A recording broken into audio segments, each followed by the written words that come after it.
Hello दोस्तों, कहानी अंत तक ज़रूर सुनें। ढाबे पर मज़दूर एक छोटी लड़की। एक बार विनोद नाम का एक आदमी एक ढाबे पर खाना खाने गया। वहाँ पर उसने क्या देखा कि उस ढाबे पर एक छोटा सा लड़का काम कर रहा था, जो कि शक्ल सूरत से बिल्कुल एक लड़की की तरह लग रहा था।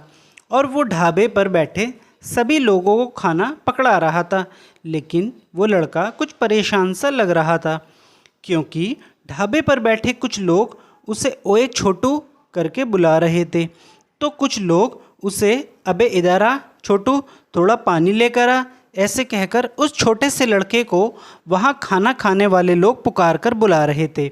लेकिन उसे उन लोगों की ऐसी बातें अच्छी नहीं लग रही थी, और शायद वो उस ढाबे पर नया लड़का था, क्योंकि विनोद ने पहले कभी उस ढाबे पर नहीं देखा था। तभी विनोद ने उस छोटे से लड़के को बड़े प्यार से पुकार कर बुलाया कि बेटा ज़रा इधर आना। तो वो लड़का बड़ा ही खुश होकर विनोद के पास जाकर बोला, हाँ साहब बताइए आपके लिए क्या ले आऊँ। तो विनोद ने बड़े ही प्यार से उसके सर पर हाथ रखा और उससे कहा कि बेटा तुम पहले मुझे अपना नाम बताओ, फिर बाद में मैं तुम्हें खाने का ऑर्डर दूंगा। तभी वो छोटा सा लड़का विनोद को जल्दबाजी में अपना नाम गीता बता देता है, और वो विनोद से यह भी कह देता है कि घर में उसे प्यार से सभी लाडो कहते हैं। इतना कहते ही वो छोटी सी लड़की बहुत डर जाती है और सोचती है कि ये मैंने क्या कह दिया, अब माँ मुझे डांटेगी। तो जैसे ही वो लड़की घबराकर वहाँ से जाने लगती है, वैसे ही विनोद ने उसे रोकते हुए कहा कि रुको बेटी, तुम घबराओ मत, मैं किसी को नहीं बताऊंगा कि तुम एक लड़की हो। तो उसी वक्त वो छोटी सी लड़की विनोद से कहती है कि साहब आप किसी को भी मत बताना कि मैं एक लड़की हूँ, वरना ढाबे वाला मुझे काम पर से हटा देगा। और साहब इसी ढाबे पर मेरी माँ भी बर्तन मांजती है, और वो भी ढाबे वाला गुस्से गुस्से में उन्हें भी काम पर से हटा देगा, क्योंकि साहब उसे भी नहीं पता कि मैं एक लड़की हूँ। यह कहकर वो छोटी सी लड़की बहुत उदास हो जाती है। तभी विनोद थोड़ा मुस्कुराते हुए कहता है, अरे बेटी तुम चिंता मत करो, मैं किसी को भी तुम्हारे बारे में नहीं बताऊंगा, लेकिन मुझे तुम खाना तो खिला दो। तभी वो छोटी सी लड़की विनोद के लिए जल्दी से खाना लाती है और कहती है कि साहब आपको कुछ भी चाहिए तो इस छोटू को बुला लेना। उस बच्ची को देखकर विनोद हैरत में पड़ जाता है, और वो ये सोचता है कि यह कितनी सी बच्ची है और इसमें कितनी हिम्मत है, बल्कि इसको तो अभी पढ़ने और खेलने कूदने की उम्र है, और यह अपनी माँ के साथ यहाँ हाईवे रोड के ढाबे पर काम कर रही है। तभी विनोद खाना खाकर उस छोटी सी लड़की गीता को चुपचाप 100 रुपये देता है। लेकिन यह क्या, उसने तो विनोद से 100 रुपये लेने से बिल्कुल ही मना कर दिया, और विनोद से कहा कि साहब मैं ये 100 रुपये नहीं ले सकती, अगर आपको मेरी सहायता करनी ही है तो आप मेरी माँ को कहीं अच्छी जगह काम दिलवा दो, क्योंकि मुझे बिल्कुल भी अच्छा नहीं लगता कि मेरी माँ इतने आदमियों के बीच इस ढाबे पर बर्तन मांजती है। और साहब मेरे पिताजी एक राजमिस्त्री हैं, मगर कुछ ही महीनों पहले उनकी काम करते करते एक पैर में बहुत गहरी चोट लगने की वजह से वह अब घर पर ही रहते हैं, और ना जाने पिताजी कब ठीक होंगे। और साहब सच कहूँ तो मैं एक लड़की होने के बावजूद एक लड़का बनकर इस ढाबे पर मजबूरी में ही काम कर रही हूँ।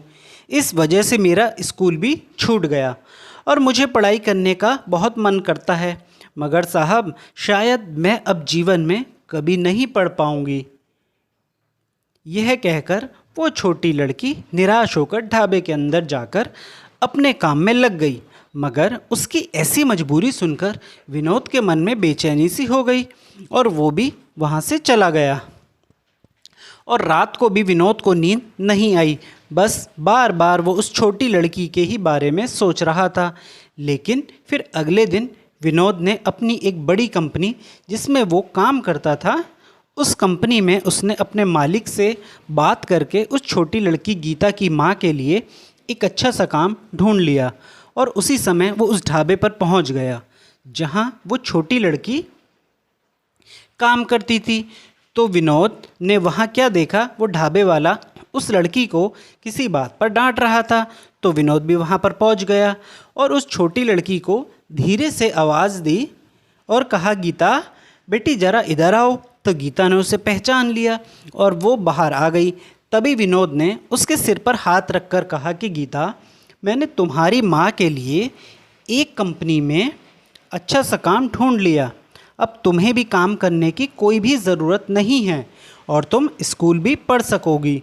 विनोद की यह बात सुनकर वो लड़की बहुत खुश होकर अपनी माँ को बुलाकर लाती है और उन्हें सारी बात बता देती है। तभी उसकी माँ विनोद के पास आकर उनके आगे हाथ जोड़ती है और कहती है कि साहब, आपका यह एहसान हम कैसे चुकाएंगे। तभी विनोद उस लड़की के माँ से यह कहता है कि बहन जी, आप मेरा एहसान अगर चुकाना ही चाहती हैं तो आप अपनी बेटी गीता को ज़रूर पढ़ाना और खूब आगे बढ़ाना। और बस मेरी यही इच्छा है कि हमारे देश में हर बच्चा पढ़े लिखे और खूब आगे बढ़े और बचपन में किसी भी बच्चे को कभी बाहर काम ना करना पड़े। तो दोस्तों, वो छोटी सी लड़की कितनी अच्छी लड़की थी कि जिसने विनोद से फ्री में 100 रुपये लेने से बिल्कुल इनकार कर दिया। ऐसे बच्चे दुनिया के लिए एक हीरे से कम नहीं होते, लेकिन विनोद जैसे इंसान भी बहुत कम होते, जिसने उस छोटी सी लड़की गीता की मजबूरी समझी और उसकी माँ का एक अच्छा काम लगवा दिया, जिससे उनका घर अच्छे से चल सकता था। तो दोस्तों, हर ज़रूरतमंद लोगों की जैसे ज़रूरत वैसी सहायता आप लोग भी ज़रूर करें, क्योंकि कोई गरीब लोग इतने खुददार होते हैं कि वो कभी किसी का फ्री में पैसा कभी नहीं लेते। कहानी कैसी लगी कमेंट करके ज़रूर बताएं। वीडियो को लाइक करें और नए हैं तो चैनल को प्लीज़ सब्सक्राइब ज़रूर करें। धन्यवाद।